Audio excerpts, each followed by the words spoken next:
கோயில் பூசாரிகளுக்கு தினசரி வழங்கப்படும் 33 ரூபாய் சம்பளம் ஒருவேளை சாப்பாட்டுக்கு கூட போதாது என கோவில் பூசாரிகள் நலசங்கம் வேதனை தெரிவித்துள்ளது.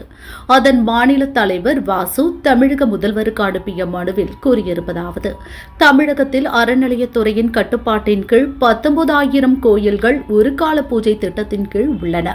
இவற்றில் பணிபுரியும் அர்ச்சகர்கள் மற்றும் பூசாரிகளுக்கு மாத சம்பளமாக 1000 ரூபாய் மட்டும் வழங்கப்படுகிறது. அதாவது தினசரி 33 ரூபாய். இன்றைய விலைவாசியில் ஒருவேளை சாப்பாட்டுக்கு கூட இந்த தொகை போதாது.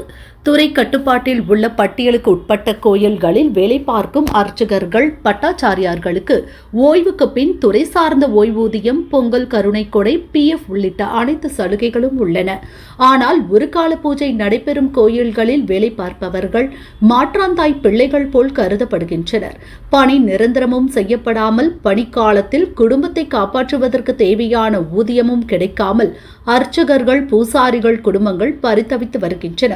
இவர்களது மாத சம்பளத்தை உயர்த்த வேண்டும். பணி நிரந்தரம் செய்வதுடன் ஓய்வூதியம், PF மற்றும் குடும்ப நல நிதி ஆகிய பலன்கள் கிடைக்க நடவடிக்கை எடுக்க வேண்டும் என மனுவில் குறிப்பிடப்பட்டுள்ளது.